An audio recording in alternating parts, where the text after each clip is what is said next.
विशाल कुमार सिंह आपका फिर से स्वागत करता हूं आपके अपने YouTube चैनल जिसका नाम है छोटा क्लासरूम। आप लोग पढ़ रहे थे class 9 NCERT democratic politics part 1, जिसमें आपका फर्स्ट चैप्टर था what is democracy and why democracy. हमने क्या क्या पढ़ लिया अभी तक? व्हाट इज डेमोक्रेसी यानी definition of democracy, features of democracy and why democracy में आपने एक टॉपिक को सॉर्ट आउट किया था जिसका नाम था आर्गुमेंट्स अगेंस्ट डेमोक्रेसी। अब हम पढ़ेंगे आर्गुमेंट्स फॉर डेमोक्रेसी। चलिए स्टार्ट करते हैं वीडियो को अंत तक देखिएगा और आपको सारी चीजें क्लियरली समझ में आएंगी। ठीक है, स्टार्ट करते हैं आपका फर्स्ट पॉइंट से, जिसमें लिखा है democracy is better than any form of government in responding to the needs of the people. ठीक है, हमने डेफिनेशन में ये पढ़ा था कि democracy is a form of government in which rulers are elected by the people, यानी कि जब लोग उस क्या कर रहे हैं, खुद अपने लीडर्स को चुन रहे हैं, यानी कि लीडर्स की जिम्मेदारी बनती है कि लोगों के लिए काम करें। ठीक, तो डेमोक्रेसी ये प्रोवाइड करता है, जिसको समझेंगे। एक उदाहरण आपका दिया, एग्जांपल दिया है चाइना और इंडिया के उदाहरण से, जिसमें क्या है कि 1958 से 1961 में क्या आता है, चाइना में फेमाइन आता है। फेमाइन का मतलब ये होता है कि अकाल, यानी कि भूखमरी पड़ जाती है। ठीक है, अब आप सोचोगे इतनी बड़ी कंट्री है, डेवलप्ड कंट्री है, फिर भी वहां पे ऐसा क्यों हुआ? और वहां पे इस अकाल की वजह से लगभग 3 करोड़ लोग की मृत्यु हो गई। ठीक है, यानी कि मर गए। अब यहाँ पे बात ये होती है कि ये एग्जांपल हम लोग के दे रहे हैं, एग्जांपल इसलिए दे रहे हैं कि आपने पढ़ा था कि free and fair electoral competition, जिसमें चाइना का उदाहरण था।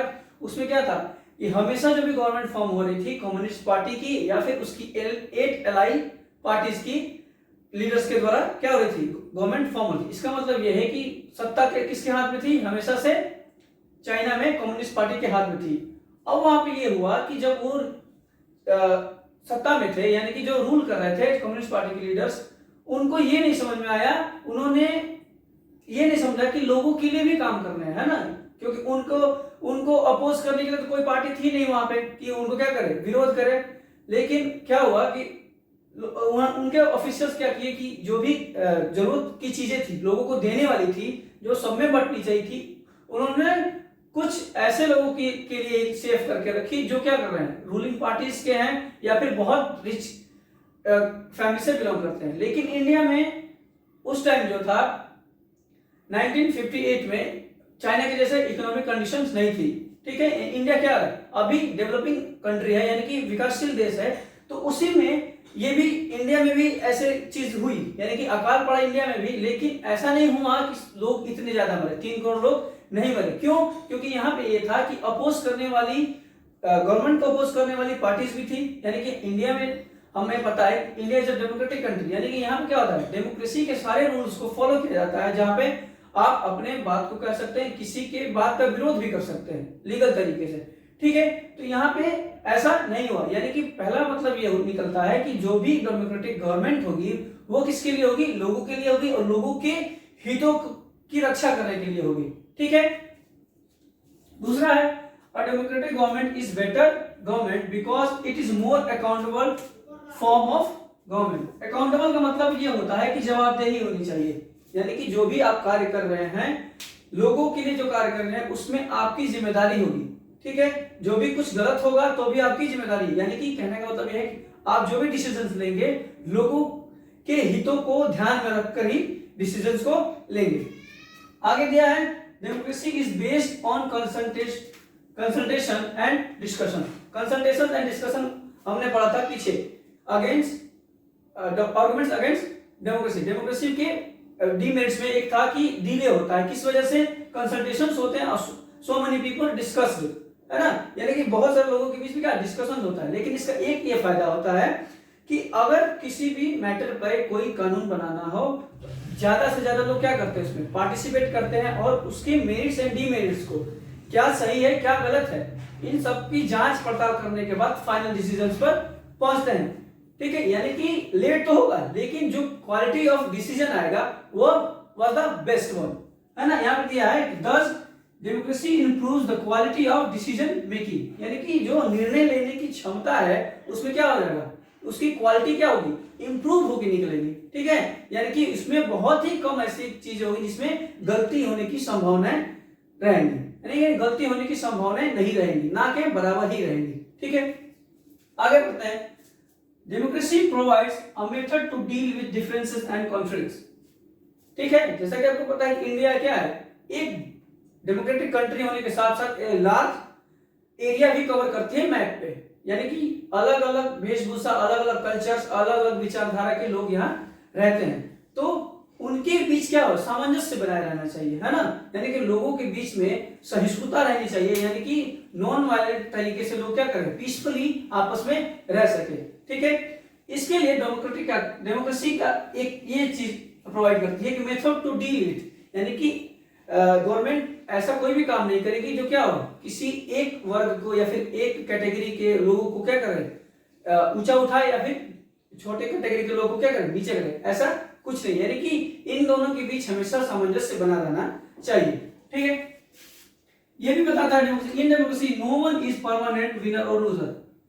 अगर कोई रूलिंग पार्टी इस चीज को दबा भी देती है ना, यानी कि किसी भी बड़े तबके के लोग और छोटे तबके में कोई प्रॉब्लम क्रिएट हो रहा है तो उसको जबरदस्ती दबा दे, उसका सॉल्यूशन न निकाले, ये तो कर सकती है, लेकिन लोग क्या पीसफुली रहेंगे? नहीं, पीसफुली नहीं रह सकते, शांत तरीके से नहीं रह सकते। इसलिए क्या होता है कि गवर्नमेंट डेमोक्रेसी के पास एक पावर होती है टू चेंज द रूलर्स, है ना, कि वहां के जो लोग हैं क्या कर सकते हैं, अगर आपने इस बार गलती की है तो आपको उसकी सजा मिलेगी, और आप परमानेंट विनर नहीं है और परमानेंट लूजर भी नहीं है। अगर आप हार जाते हैं तो आप मेहनत करके डेमोक्रेसी में अपने आप को स्टेबल कर सकते हैं, और अगर आप जीतने के बाद अपनी मनमानी करेंगे तो लोगों के पास ये भी हक है कि आपको क्या कर सकते हैं, हरा भी सकते हैं।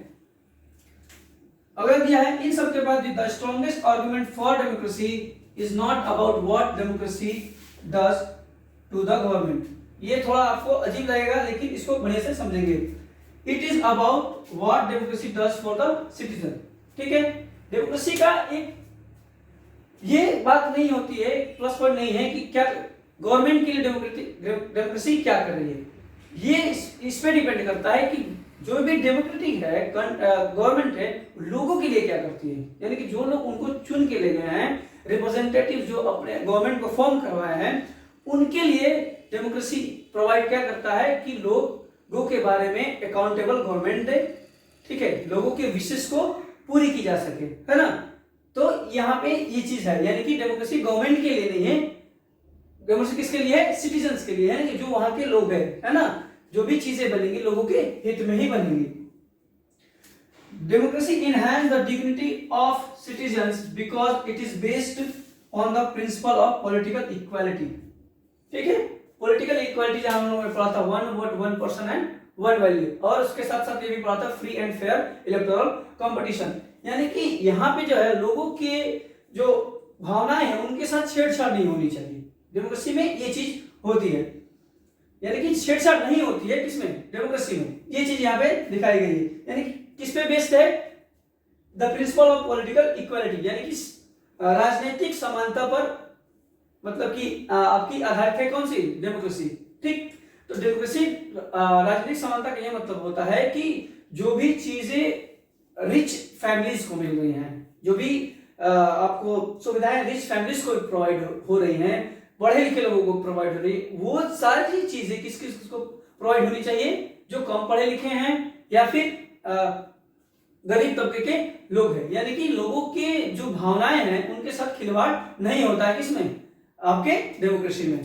ठीक है, finally democracy is better than other form of government because it allows to correct its own mistakes. यहां पे लिख रहे हैं, अभी हम लोग बताए हैं, अगर लोग या जो लोग चुन के गए हैं, या तो वो क्या करें, अच्छा डिसीजन दे, बनाए लोगों के हित में, अगर वो ऐसा नहीं करते हैं तो उनके डिसीजन को चेंज कर सकते हैं, यानी कि जो मिस्टेक्स की है गवर्नमेंट उसको खुद चेंज करे, या फिर लोगों के पास ये हक है कि वो अगली बार जो है आपके सिस्टम को ही चेंज कर दे। कहने का मतलब ये गवर्नमेंट को ही चेंज करने की क्षमता किसके पास होती है, डेमोक्रेसी में लोगों के पास होती है। ठीक है, there is no guarantee that mistakes can not be made in democracy, even no form of government guarantee it. ठीक है, मिस्टेक्स का मतलब ये होता है कि जो भी चीजें हैं और उस पर कोई कार्य हो रहा है या फिर कोई कानून बन रहा है, उसमें कहीं ना कहीं मिस्टेक्स होंगे। क्यों? क्योंकि जो भी चीजें बनाई जा रही हो लोग अपने सोच के माध्यम से बना रहे हैं ना, जितना इनकी सोचने की क्षमता है उस हिसाब से अपने क्या डिसीजंस को पॉलिसीज को बना रहे हैं। ठीक है, तो इसमें गलती होने की संभावनाएं भी हैं। ठीक है, गलती होने की संभावना ये है, लेकिन उनको क्या करना है, वो क्या कर सकते हैं, अपने गलती को सुधार भी सकते हैं, है ना। जैसे मान लीजिए कि आप किसी चुनाव में पार्टिसिपेट किए हैं और आपके मन मुताबिक कोई कार्य नहीं हो रहा है, ठीक, तो आपके पास ये है कि आप क्या कर सकते हैं, अगली बार जो चुनाव होगा उसमें आप अपने हिसाब से जो आपके लिए अच्छा कार्य करे उस पॉलिटिकल लीडर को चुन सकते हैं इलेक्शन के थ्रू। ठीक है, तो ये सारी चीजें किसको बेनिफिट देती हैं, डेमोक्रेटिक कंट्री में पीपुल्स को, यानी कि ये सारी चीजें हैं आर्गुमेंट्स फॉर डेमोक्रेसी का मतलब है ये मेरिट से किसकी, डेमोक्रेसी की, जो लोगों को प्रोवाइड की जाती है डेमोक्रेसी में। ठीक है, तो अब आपका एक लास्ट टॉपिक बच गया, ब्रॉडर मीनिंग ऑफ डेमोक्रेसी। ठीक है, उस टॉपिक को एक छोटे से वीडियो में ही हम लोग सॉर्ट आउट करेंगे, तब जाके आपका ये पूरा चैप्टर समाप्त हो जाएगा। और मुझे उम्मीद है कि आप लोगों को ये सारे वीडियोस पसंद आ रहे होंगे। आप वीडियोस को शेयर करिए, चैनल्स को सब्सक्राइब करिए और लाइक कमेंट जरूर करिए। ठीक है, मैं विशाल कुमार सिंह आपसे अलविदा लेता हूं, अगले वीडियो में मिलेंगे फिर आपके अपने इसी छोटा क्लासरूम प्लेटफॉर्म पर। तब तक के लिए धन्यवाद, एंजॉय करते रहिए, बढ़िया से पढ़ते रहिए। जय हिंद।